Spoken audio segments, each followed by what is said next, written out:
3 things you can do that will accelerate the awakening process.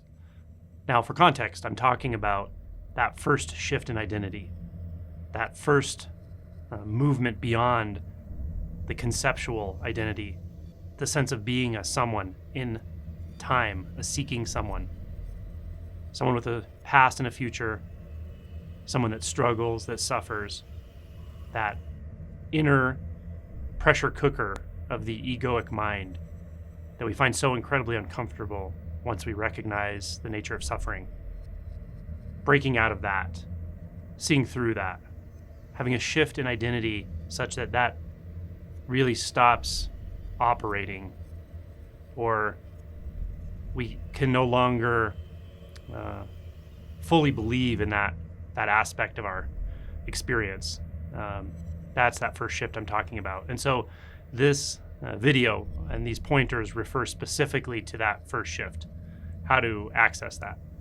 So the first thing I want to say is that all of these are sort of adjustments. Adjustments meaning they're modifications in the way we usually approach and think about spirituality, Buddhism, awakening, and so forth before we have that shift.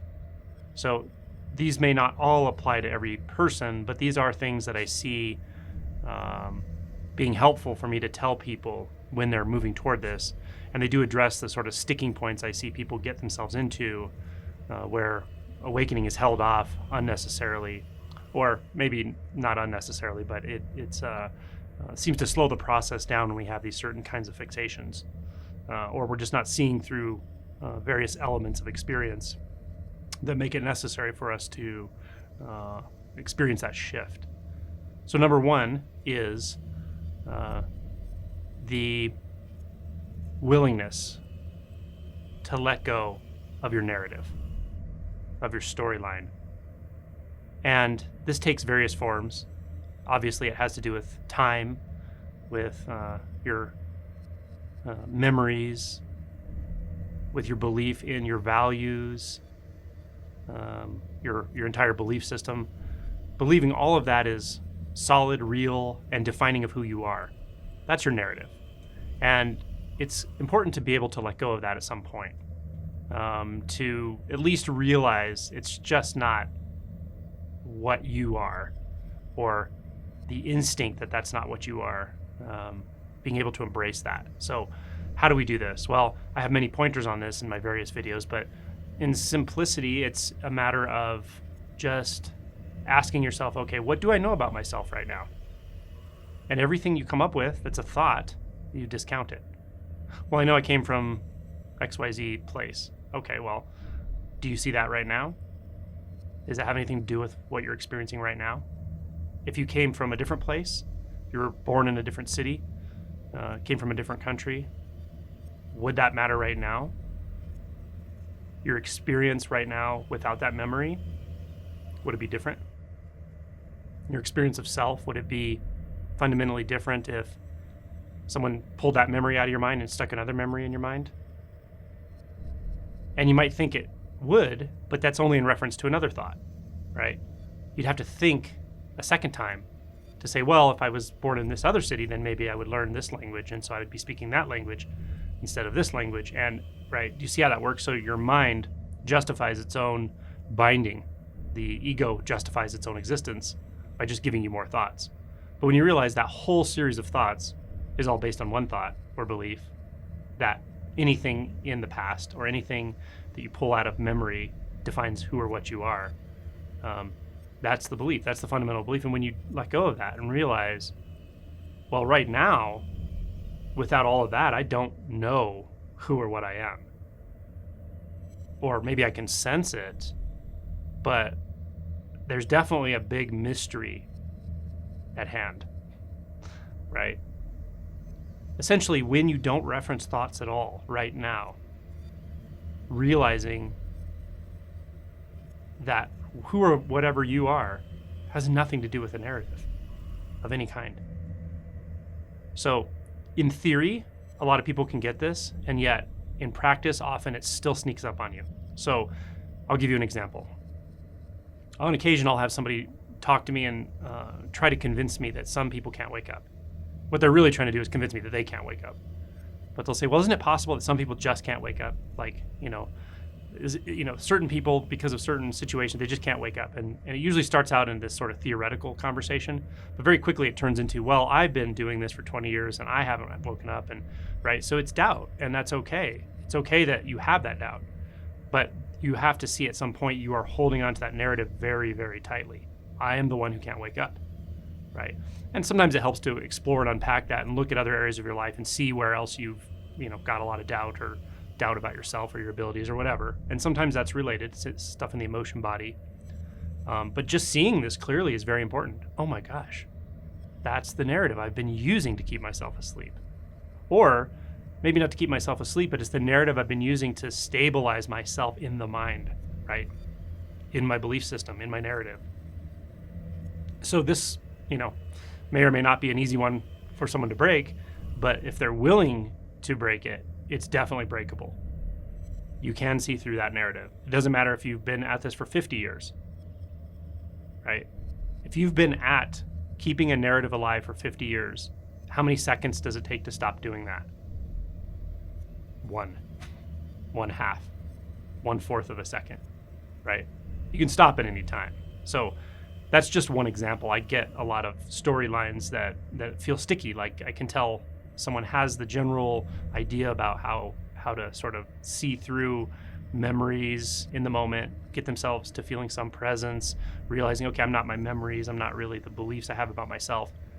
But this always happens when I get to this stage. I get to this fear barrier and then something else happens, right? That's the narrative. The narrative starts to find its way in. It still wants to snake its way into your storyline somehow. So the good news here is it's the same recipe. Just keep at it and be sort of ruthless with how you apply the willingness to see past the narrative, right? Is the narrative I'm bored? Is the narrative I come to a place of neutrality? Is there a narrative I get distracted? Whatever the narrative is. So number one is a willingness to see through that narrative.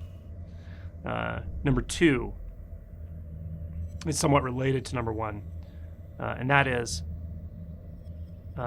be willing to let go of your spiritual identity. Spiritual identity means the techniques you've learned, right? I know, scary, right? Can be really unsettling. The meditation techniques, the experiences you've had, right? Oh, I had this awakening back then, or I had this opening, or this happened, or that happened. And we want to hold on to that. And we think it's helping us to get to something called awakening, but what it's really doing is stabilizing our identity, just like in the previous example of someone who has the identity around not being able to wake up. We can also have an identity around having had spiritual experiences, and those are supposedly going to lead to something. Again, those are memories. Doesn't matter what they were, they're gone.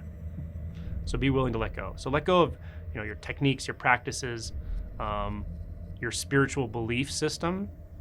That's another one where we don't realize it's our identity, but the beliefs around what we think is so true about the world, Buddhism, spirituality, even the fundamental tenets of things like Buddhism, like no self. You can use the doctrine of no self, the belief in no self, to stabilize your ego. So these many doctrines point to very subtle and profound truths in deeper stages of realization. But if they're misapplied, meaning you just believe them, and you use that framework to stabilize yourself, your ego, your sense of who and what you are and how you relate to others, even through competitiveness and other various things, then you're misusing the point of those doctrines, right? So point number two is be willing in this moment to let go of your spiritual history, your spiritual catalog, understandings, techniques, etc. Now, I understand that perhaps you're using a technique like self-inquiry or a koan like mu, and you might say, well, should I let go of that technique? Well, in one sense, you actually do, but if you apply the technique correctly, it will bring itself to this place where even the technique is penetrated, right? So This will lead to my third point or third suggestion for those who are having difficulty waking up. Yeah, I understand that the technique itself, if properly applied, will actually bring you to all three of these goals that I'm laying out here. They'll bring you past your narrative, past thoughts, past the binding of mind. They'll bring you past your spiritual identity, your beliefs, your history of spiritual experiences, and even past the sense of someone using a technique. Even the sense that you are applying yourself to a technique will go away. So, for instance, with mu, what is mu, the koan? It's when there's just mu. There's no one mooing mu. There's no one asking. There's no one curious. There's just mu, right? Where's the technique? Where's the world? Where's the self? Where's anything, right? Mu. So these sorts of techniques, the ones I do recommend for applying to approaching this first awakening, like a one-pointed approach, a technique like mu or a koan, or self-inquiry that leads you beyond any concept, including any concept of self. Any of those will lead you to number 3. And number 3 is simply get a one-pointed approach. Get yourself into a one-pointed position. What I mean by that is, when you let go of the narrative, where else are you going to look? What can you look at? What can you cling to? What can you grab onto, grasp onto, orient to? Well, nothing, right? Right? So then it leaves this big, huge mystery. Well, what the hell's going on then? Who am I? What am I? What? Who? What is mu? Right? It kind of comes down to this very narrow point of focus and attention and alertness. And that alertness gets heightened when it's fueled by all of that history of suffering, the history of uncertainty, and the history of trust that there is something, some way beyond the confines of ego. That's one-pointed, until the mind just becomes like a laser, focused only on itself. It's like an inward looking that gets so precise that everything else goes away. Everything gets very, very, very quiet. Almost like it doesn't exist. That's the one-pointed approach. And if you stay with that laser focus, that alertness, that willingness to completely forego every thought, every narrative, every history, every doubt, then that one point will start to feel different. It will start to be not like you're the one applying that one-pointed approach. It will be like that one-pointed approach is more real than anything you ever thought you were. Then you can't look away. Then everything catches on fire with this, but you stay with it. That's the one-pointed approach. I don't want to talk too much about it because I can just add a bunch of stuff that will put you in your mind. But if you apply the first 2 principles I described, you'll find yourself here. Once you're here, stay here. Don't move.